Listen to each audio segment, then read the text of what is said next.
2006ರಲ್ಲಿ ಗರುಡಾಚಾರ್ಪಳ್ಳಿಯ ಮಂಜುನಾಥ್ ರಾಮಕೃಷ್ಣಪ್ಪ ಮಗ ಮಂಜುನಾಥ್ ಅವರು ನಮ್ಮ ಜಮೀನಿನ ಅಗ್ದೂರು ಇಂಡಳ್ಳಿ ಗ್ರಾಮದಲ್ಲಿರೋ ಜಮೀನನ್ನ 2006ರಲ್ಲಿ 1 ಗುಂಟೆ 5 ಲಕ್ಷ ರೂಪಾಯಿ ವ್ಯಾಪಾರ ಮಾಡಿದ್ರು.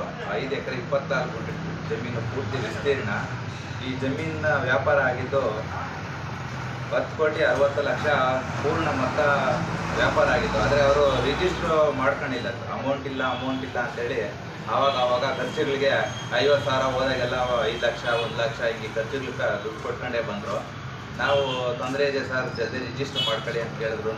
ಇಲ್ಲ ಮಾಡ್ಕೊಂಡಿದ್ದೀನಿ, ನಾನು ಸ್ವಲ್ಪ ತೊಂದರೆಯಲ್ಲಿದ್ದೀನಿ ಅಂತ ಹೇಳ್ಕೊಂಡು 2012ರಲ್ಲಿ ರಿಜಿಸ್ಟರ್ ಮಾಡ್ಕೊಳಕ್ಕೆ ಬಂದಾಗ ನಾವು ಮತ್ತು ನಮ್ಮ ಮಾವವರು ನಮ್ಮ ತಾಯಿಯವರೆಲ್ಲ ಇಲ್ಲಪ್ಪ ಆ ರೇಟ್ ಮಾಡ್ಕೊಡೋಕ್ಕಾಗಲ್ಲ, ನಾವು ಇವಾಗ 6 ವರ್ಷಕ್ಕೆ ರೇಟ್ ಡಬಲ್ ಆಗೈತೆ, ಆ ರೇಟ್ ಮಾಡ್ಕೊಡೋಕ್ಕಾಗಲ್ಲ ಅಂತ ಕೇಳಿದಾಗ ಇಲ್ಲ ನಾನು ನಿಮಗೆ ಮಾರ್ಜಿನ್ ಮನಿ 2 ಕೋಟಿ ರೂಪಾಯಿ ಸೇರಿಸ್ಕೊಡ್ತೀನಿ, ಇವಾಗ ರಿಜಿಸ್ಟರ್ ಮಾಡಿಕೊಡಿ, ಇವಾಗೇನು ಮಾತುಕತೆಗೆ ಮಾಡ್ಕೊಂಡು ಸಮಯ ವ್ಯರ್ಥ ಮಾಡೋದು ಬೇಡ ಅಂಥೇಳಿ ರಿಜಿಸ್ಟರ್ ಮಾಡ್ಕೊಂಬಿಟ್ರು.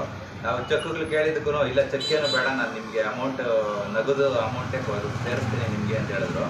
ನಮ್ಮ ಒಬ್ಬಮ್ಮವ್ರಿಗೆ ಮಾತ್ರ 50 ಲಕ್ಷ ರೂಪಾಯಿನ ಅವರು ಕೊಟ್ಟರು. ನಮ್ಮ ತಾತ ಅವ್ರಿಗೆ ಒಂದು 80 ಲಕ್ಷ ಕೊಟ್ಟರು. ನಾನು ಹೋಗಿ ಸರ್ ನಮ್ಗೆ 50 ಲಕ್ಷ ಕೊಡ್ತೀನಿ ಅಂತ ಹೇಳಿದ್ರಲ್ಲ, ಕೊಡಲೇ ಇಲ್ಲ, ನಾವು ತೊಂದರೆಯಲ್ಲಿದ್ದೀವಿ, ಸಿಕ್ಕಾಪಟ್ಟೆ ತೊಂದರೆಯಲ್ಲಿದ್ದೀವಿ ಅಂತ ಕೇಳಿದಾಗ 2 ಲಕ್ಷ ಮಾತ್ರ ಟ್ರಾನ್ಸ್ಫರ್ ಮಾಡಿದ್ರು.